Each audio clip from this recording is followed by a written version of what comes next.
Rohit Vemula Hyderabad central యూనివర్సిటీలో ఆత్మహత్య చేసుకుంటూ తను రాసినటువంటి నోట్లో మాటలు కానీ అతను అంతకుముందు Hyderabad university central university vice ఛాన్సలర్కి రాసిన లేఖలో కానీ ముఖ్యంగా ఇక్కడ అడ్మిషన్స్ తీసుకునేటువంటి దళిత విద్యార్థులందరికీ అడ్మిషన్తో పాటు ఇంత విషయాన్ని ఒక తాడును కూడా ఇస్తే ఉరేసుకొని అది చచ్చిపోవటానికి పనికొస్తుందని చెప్పినటువంటి సంఘటన ఎంత మానసికంగా కలిచివేస్తే తప్ప ఎన్నో వ్యయ ప్రయాసాలు కోర్చి అనేక కష్టాలను అధిగమించి ఒక పిహెచ్డి స్థాయి వరకు వచ్చినటువంటి నవ యువకుడు చనిపోవటం ఒకటే నాకు మార్గం అని అనుకునేటువంటి పరిస్థితులు ఈ యూనివర్సిటీలో ఈ దేశంలో సృష్టించబడి ఉన్నాయి. ఇది చాలా బాధాకరం అని చెప్పిన ఆ రాతలు నిజంగా దేశం మొత్తాన్ని కలిసివేసింది. అలా జరగటానికి కారణమైనటువంటి సంఘటనకు సంబంధించి కూడా ఈ దేశం అంతా గమనించింది. అంబేద్కర్ స్టూడెంట్స్ అసోసియేషన్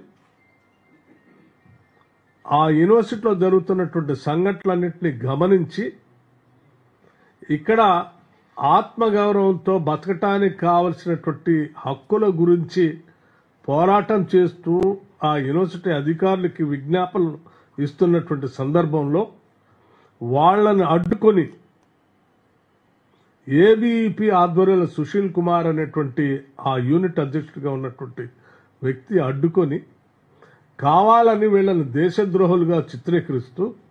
ఒక కంప్లైంట్ యూనివర్సిటీ అథారిటీస్ ఇవ్వటమే కాకుండా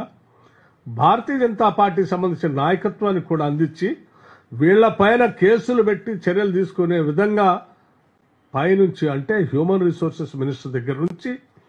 కింది స్థాయి అక్కడ ఉన్నటువంటి స్థానిక ఎమ్మెల్సీ రామచంద్రరావు గారి ద్వారా ఒత్తిడి చేపించి చివరికి రోహిత్ వేములతో పాటు ఒక 4-5 స్టూడెంట్స్ని రస్టిగేట్ చేయటం వల్ల అతను వేరే మార్గం లేక తప్పనిసరి పరిస్థితిలో ఆత్మహత్య చేసుకున్నటువంటి పరిస్థితి మనందరికీ తెలిసినటువంటి విషయమే. కానీ దురదృష్టం మరొకసారి భారతీయ జనతా పార్టీ అటువంటి వారిపైన చర్యలు తీసుకోకపోగా అలా ఇబ్బంది పెట్టేటువంటి వ్యక్తులకి భారతదేశంలో మంచి ఉన్నతమైనటువంటి పదవులు ఇస్తామని చెప్పి ఈరోజు రామచంద్రరావు గారిని తెలంగాణ రాష్ట్రానికి భారతీయ జనతా పార్టీ అధ్యక్షుడిగా నియమించటం, ఆ సుశీల్ కుమార్ అనేటువంటి ఆ ఏబీఈపీ నాయకుడిని ఇక్కడ తీసుకొచ్చి అసిస్టెంట్ ప్రొఫెసర్గా నియమించటం అంటే మీరు ఎవరెవరైతే దళితులు గిరిజనులు ఇబ్బంది పెడతారో టార్గెట్ చేసి వాళ్ళు మరణించే అంచుల దాకా తీసుకెళ్తారో వాళ్ళందరికీ మేము ప్రమోషన్లు ఇస్తాము, లేకపోతే బాధ్యతలు ఇస్తాం, పదవులు ఇస్తామని చెప్పే విధంగా మీరు చేసినటువంటి సంఘటనలు మేము భయపడుతున్నట్టుగానే ఈ భారతదేశంలో దళిత గిరిజనులు భయపడుతున్నట్టుగానే మరొకసారి ఆ భయాన్ని వాస్తవమని మీరు నిరూపించినట్టు అయిపోయింది.